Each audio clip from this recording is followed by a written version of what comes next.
Olá, eu sou Lauro Jardim. Sou o Gabeira. Eu e o Gabeira estamos aqui hoje na redação do Globo, no centro do Rio de Janeiro, como em todas as terças-feiras, para um papo sobre os assuntos quentes da semana. A ideia aqui é a gente analisar, destrinchar, dar os bastidores dos temas que vão da política nacional à política internacional, meio ambiente, economia e outras coisas.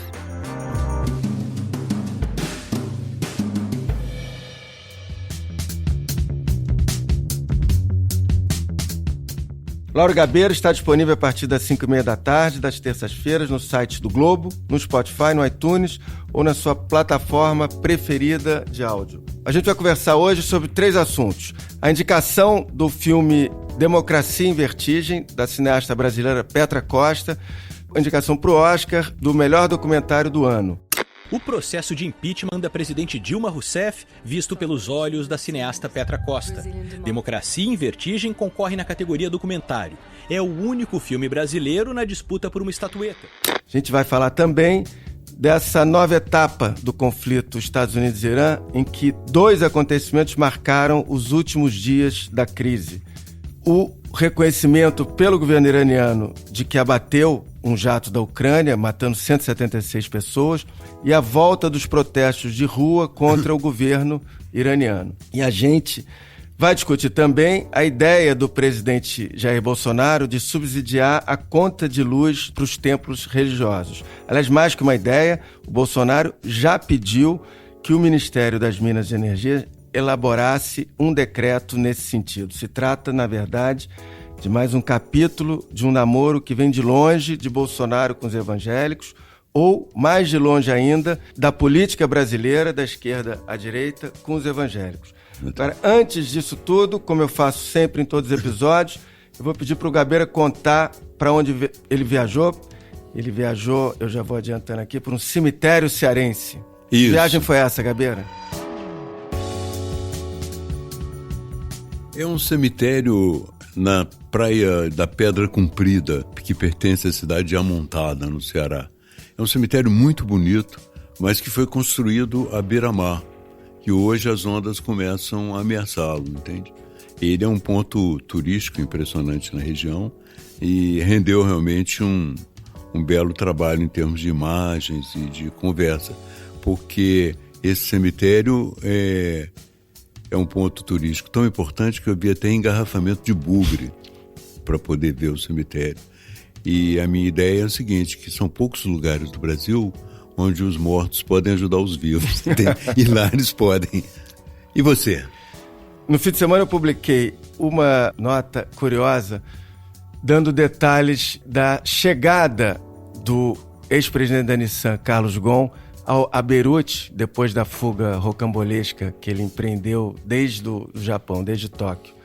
Carlos Ghosn, segundo o jornal libanês, chegou a Beirute no domingo. De acordo com este mesmo jornal, a viagem num jatinho particular teve como última escala a Turquia.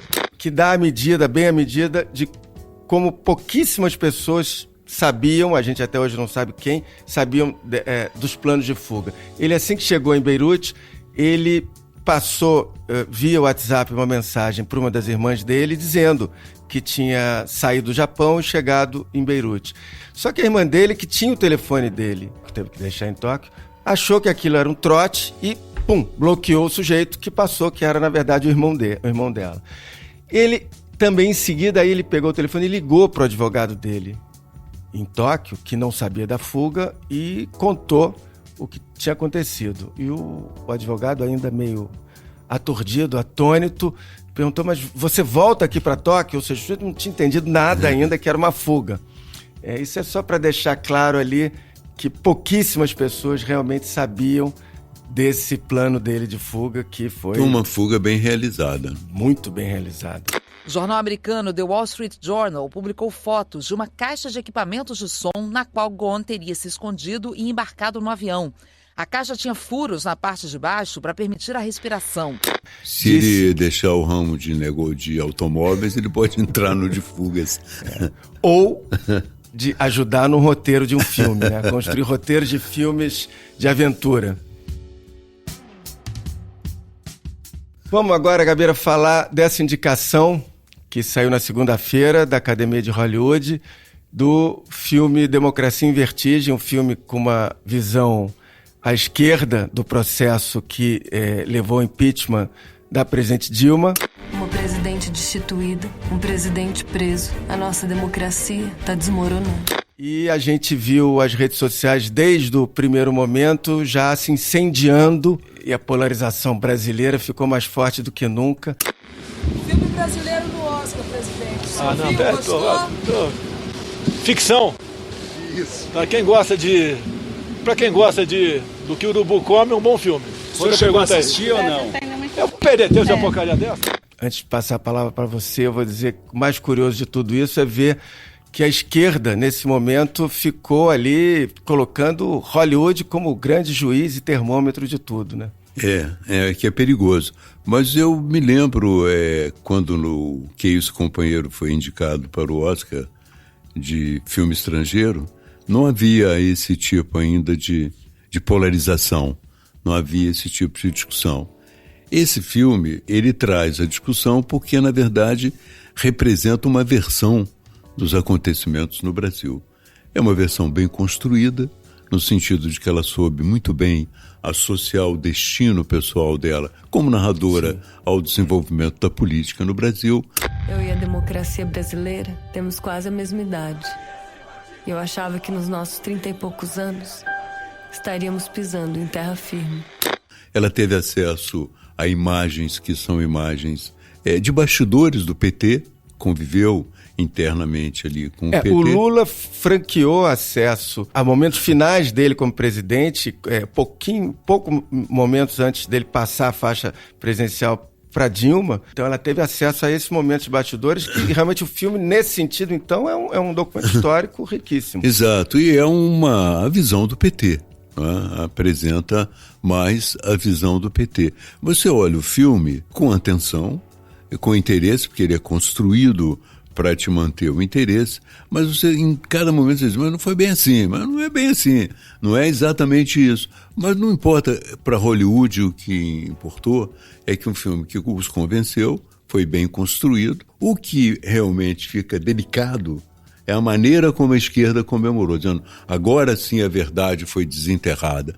Como Graças se a Academia de Hollywood fosse realmente o espaço onde você é o árbitro da verdade. Isso é muito perigoso para a esquerda, porque, na verdade, ali se constrói o American Way of Life, ali se constroem várias versões de mundo que nem sempre a esquerda concorda. Curioso porque nas redes sociais, na segunda-feira, da Gleisi Hoffmann a deputados radicais do PSOL, todos aplaudindo a decisão da Academia de Artes e Ciências de Hollywood. Agora, eu queria só, voltando ao filme, um ponto importante, como você disse, uma visão dela, à esquerda, e ela tem direito de ter essa visão. Agora, não se deve esquecer que ela, de fato, relega a desimportância absoluta, por exemplo, quando ela vai analisar motivos pelos quais tudo aquilo aconteceu, a corrupção que aflorou no governo do PT, nos governos do PT. A palavra corrupção, Gabeira, quem olhar o filme, quem for ver o filme a partir de agora, nem é citada no filme. A palavra Mensalão corrupção também Mensalão passa batido, quer dizer, ainda que se faça uma análise à direita ou à esquerda, tem que ter um mínimo de compromisso com algumas coisas básicas do período que se está querendo analisar. De qualquer maneira, é um filme que ela tem ali, fala na primeira pessoa o tempo todo, muito parecido com um filme dela anterior, de que eu gosto muito, chamado Helena, em que ela conta a história da irmã dela, mais velha, que foi estudar teatro nos Estados Unidos, entra em depressão e se mata. É um filme que tem uma pegada parecida, embora não seja um filme político, porque, de novo, é narrado na primeira pessoa, então o tipo de narrativa é muito parecida com, enfim, esse filme, aliás, eu recomendo que seja visto.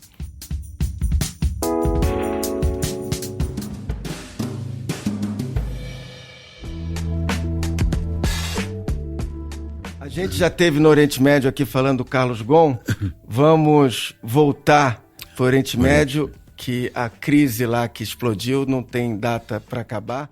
Para os Estados Unidos, o ataque que resultou na morte do general Qassem Soleimani foi uma estratégia de autodefesa. Essa foi a mesma resposta do Irã após os mísseis lançados no Iraque, tendo como alvos bases militares ocupadas por americanos. Aparentemente, a situação se acalmou, embora não possa se descartar ainda respostas contra os Estados Unidos, vindas do Irã, em qualquer parte do mundo, algum atentado terrorista a partir de agora. O que você acha disso, Gabeira? Olha, eu passei o fim de semana, depois que voltei do Ceará, um pouco submerso nos relatos norte-americanos, dos jornalistas americanos, sobre os bastidores da crise. Os dias da semana que nós pensamos que poderia ter havido uma guerra. E percebi algumas coisas que não foram bem divulgadas na época. Sim. E que trariam até uma certa tranquilidade se a gente soubesse de tudo, né? Uma delas é a seguinte, que a Suíça trabalhou muito bem na mediação. Então, quase todos aqueles momentos de conflito, havia também neles a presença do embaixador suíço, que ia a Teherã, voltava e trazia informações aos americanos, levavam os iranianos, e a mensagem fundamental era essa: olha, os americanos acham que vai haver uma retaliação, mas advertem que ela não pode ser superior à dimensão do fato da morte do Soleimani. Então, os iranianos parece que aceitaram a ideia de uma retaliação. Sim. Que desse a eles um pouco de uma saída honrosa e, simultaneamente, mostrasse aos americanos que não haveria uma escalada. Eu acho que isso ficou bastante claro entre eles, mas, você vê, eu escrevi um artigo na semana passada dizendo que a morte do general, que era um repressor do movimento democrático interno no Irã, ia enfraquecer um pouco a oposição, porque ia haver um fortalecimento do governo e a oposição começaria a ser tratada como traidora ou como num caso de honra nacional e tal. Aí vem a queda do avião. Exatamente. Queda não, perdão. O avião que foi abatido pelo governo iraniano. Eu não contava com isso. Até um leitor me criticou, mas como se a morte do cara que reprime a oposição vai representar um enfraquecimento da oposição? Por causa daquela circunstância. Sim, mas eu não contava com essa história extraordinária e trágica, né, deles derrubarem um avião ucraniano nessas circunstâncias. O acidente aconteceu 4 horas depois do início do ataque do Irã contra alvos americanos no Iraque em resposta ao assassinato do general Qassem Soleimani. Que colocou as pessoas de volta às ruas, né? Isso alterou o quadro. Né? Fortaleceu mais a posição americana, fortaleceu a oposição interna no Irã e estabeleceu também um vínculo maior entre a oposição iraniana e a posição americana. De forma que, no momento, as coisas tendem a ficar mais tranquilas, mas nós sabemos que o Oriente Médio não se resolve assim com um simples assassinato, né?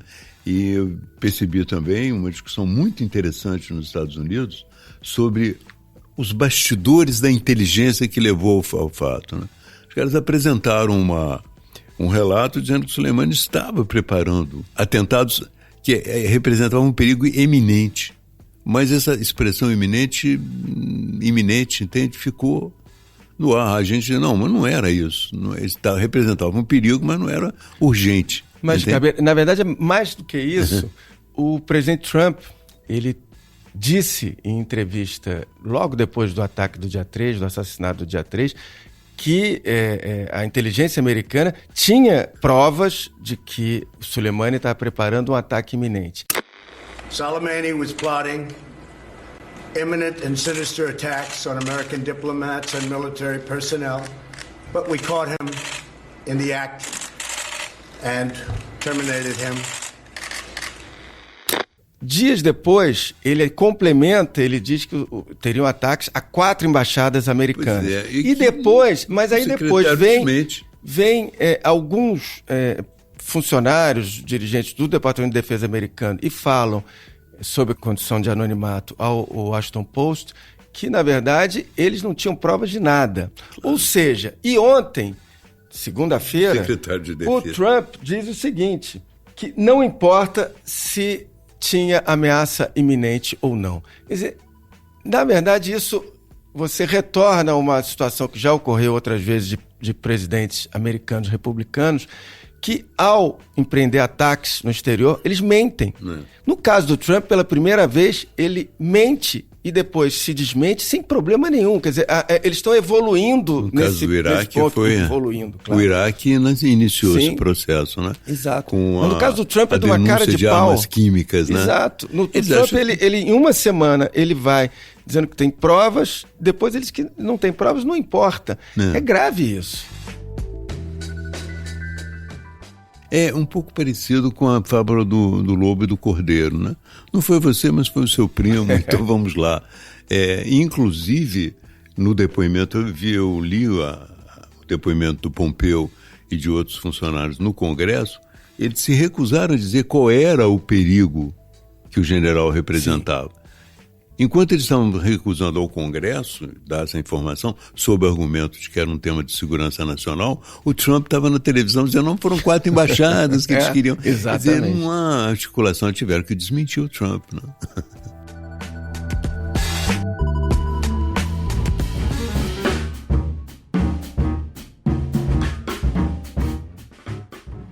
Vamos voltar ao Brasil, as nossas questões mais particulares. Na semana passada, o jornal Estado de São Paulo estampou em manchete uma informação que eu só não digo que é surpreendente, porque nada que aconteça no governo Bolsonaro, entre governo Bolsonaro e religião, surpreende mais. Quantos tentam nos deixar de lado dizendo que o Estado é laico? O Estado é laico, mas nós somos cristãos. Ou para plagiar a minha querida Damares, nós somos terrivelmente cristãos. Por isso, o meu compromisso, poderei indicar 2 ministros para o Supremo Tribunal Federal. Um deles será terrivelmente evangélico. Mas, enfim, a notícia dizia que o presidente tinha decidido contemplar os 300 mil templos brasileiros com subsídio nas contas de luz e, segundo o ministro das Minas de Energia, Bento Albuquerque, esse subsídio custaria, palavra dele, 30 milhões de reais por ano ao contribuinte. É claro que o ministro Paulo Guedes, o Ministério da Economia, é contra esse subsídio, mas o Paulo Guedes tem um limite de poder nesse caso, sobretudo quando se trata de religião. Deve-se dizer também que, embora essa medida vá beneficiar todas as religiões se implantada, ela, de fato, ela está direcionada. Quer dizer, dá para dizer que esse decreto é um decreto terrivelmente evangélico, porque isso veio a partir de pressões da bancada evangélica sobre o Bolsonaro, a ideia partiu dali. O que você acha disso tudo, Gabeira?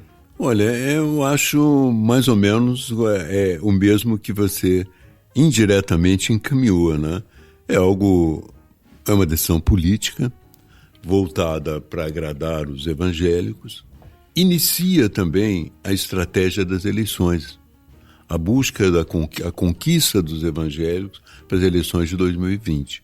Depois do culto, Bolsonaro participou também de uma sessão solene no plenário na Câmara, em homenagem à Igreja Universal do Reino de Deus. O presidente disse ainda que os evangélicos foram essenciais na inflexão da pauta moral nos últimos anos. Na campanha eleitoral, ele contou com o apoio de grupos de diferentes igrejas evangélicas e, desde que assumiu, frequenta eventos relacionados. Coincide com o movimento do PT de aproximação dos evangélicos. O PT está criando um movimento de aproximação com os evangélicos. Também faz parte dessa luta, a luta pela conquista dos evangélicos para 2020. Acho que, por incrível que pareça, essa luta é também uma luta nos Estados Unidos. O Trump está às voltas agora da constituição de um mecanismo de apoio dos evangélicos à sua candidatura. Ele foi criticado por um jornal chamado Christianity Today, que é evangélico, dizendo que ele não tinha moral para ser um líder dos evangélicos, uma oposição clara a ele. Mas os outros líderes evangélicos disseram, não, mas o Trump, ele é um novo Ciro, aquele rei persa que libertou os judeus da Babilônia. Então, ele vai libertar de novo os judeus para que se consuma toda a visão digamos assim, bíblica de que vai haver uma volta do Jesus Cristo. Então, enfim, a visão religiosa ali.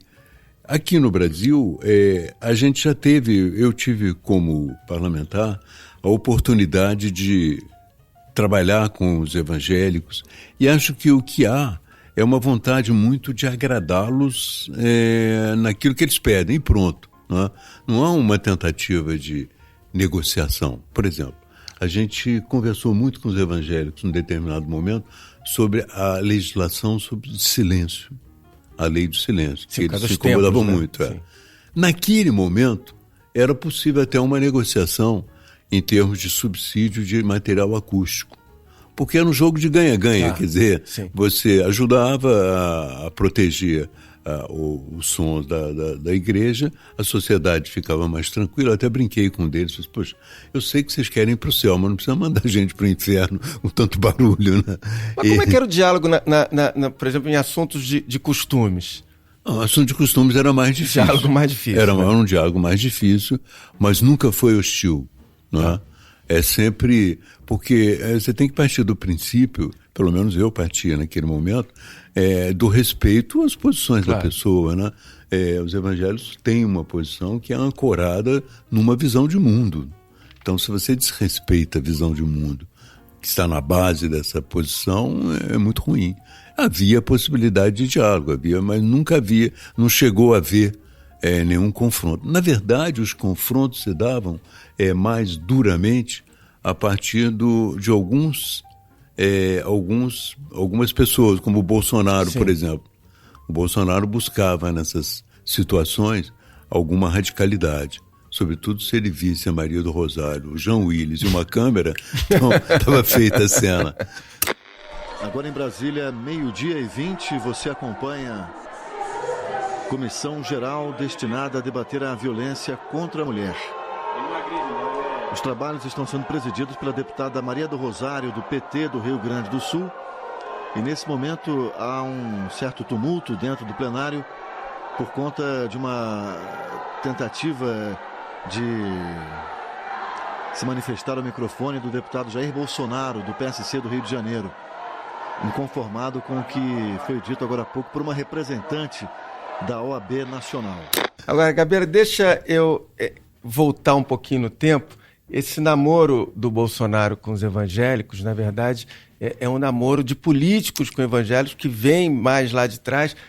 Eu vou recordar aqui que foi no governo do presidente Fernando Henrique que foi autorizado em 1996 a transferência oficial da TV Record do Rio e de outras estações para vários bispos da Igreja Universal, lá do Bispo Macedo. Na ocasião, o então ministro das Comunicações, Sérgio Mota, Serjão, foi quem autorizou a Record, por exemplo, a instalar retransmissoras em Porto Alegre, Vitória, Fortaleza e Belém do Pará. A Record, ela no fundo, ela é formada durante os anos Fernando Henrique e com todo o apoio do Ministério das Comunicações. E claramente é alguma coisa já com pensamento político disso. A gente está falando do governo do PSDB. Depois vem os anos petistas e os evangélicos e o PT se abraçaram. Os evangélicos, basicamente quase todas as denominações, apoiaram não só as campanhas do Lula como da Dilma, como participaram do governo. No governo Dilma, por exemplo, o prefeito do Rio, Marcelo Crivella, ganhou o Ministério da Pesca. Depois, no governo Michel Temer, um outro bispo, presidente do partido ligado à Igreja Universal, o pastor e deputado Marcos Pereira, foi ministro da Indústria, Comércio e Desenvolvimento. Quer dizer, é uma relação que a política brasileira está cada vez mais interligada desses dois polos. E os evangélicos, as lideranças evangélicas, aproveitam esse momento exatamente para as pautas que eles têm terem mais importância. Tem um dado que eu peguei aqui que eu queria dar para você, para os ouvintes, que é o seguinte: o aumento da bancada evangélica no Congresso. Em 2006, eram 36 parlamentares. Hoje, são 195 deputados e senadores, quer dizer, que dá 38% do total dos 513 deputados e senadores. Quer dizer, na verdade, a bancada evangélica, ela está super representando os evangélicos no Congresso. Os evangélicos é alguma coisa como 30% da população e tem 38% no Congresso. E hoje uma bancada muito unida e ligada ao governo. Eu acho que aí você tem um caldo forte. E não só unida, ligada ao governo, como de uma certa maneira verticalizada, né? Ninguém faz, por exemplo, uma grande frente para conquistar os católicos. Sim. Entende? Não há essa preocupação. Eu acho que no futuro também essa verticalização dos evangélicos vai ser um pouco abalada. Eu observo, por exemplo, nos Estados Unidos, vendo uma pesquisa ontem, o Trump tem um nível de aceitação muito alto entre os evangélicos brancos. Mas quando você vai para os evangélicos negros, cai brutalmente, cai de 70% para 7% a aceitação. Então é sinal também de que essa questão entre brancos e negros se sobrepõe à questão pura e simples da religião.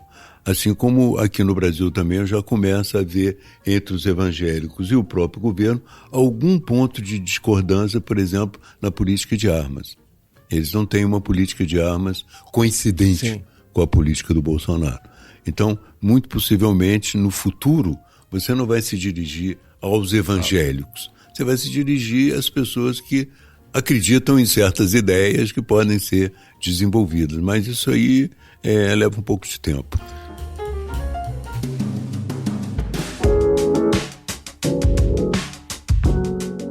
Agora, só para terminar, quer dizer, comparando no tempo em que você conviveu com bancada evangélica na Câmara e hoje, quer dizer, acho que a grande diferença, você falou em respeito, etc., é que hoje as posições estão muito radicalizadas e polarizadas. E eles também, quer dizer, os evangélicos, você falou em armas, eles pegaram em armas de enfrentamento, sobretudo nas questões de costumes, etc. Você acha que ainda tem algum espaço de conversa? Eu acho que é possível, depende de como se vê a coisa, né? Eu acho que a própria polarização, ela depende dos dois lados, né? E houve nas questões de costumes, existe algo que você vê assim como algo do movimento, por exemplo, movimento gay é um movimento. Quando se trata do governo, se você transplanta as bandeiras do movimento gay para o governo, aí fica mais difícil, porque o governo não é um movimento.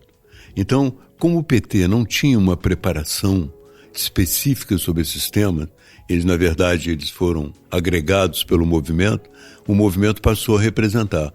Então, assusta as pessoas, como assustou nos Estados Unidos. Quer dizer, você hoje tem uma coisa muito mais ampla, que é o medo das pessoas dessas mudanças que existem.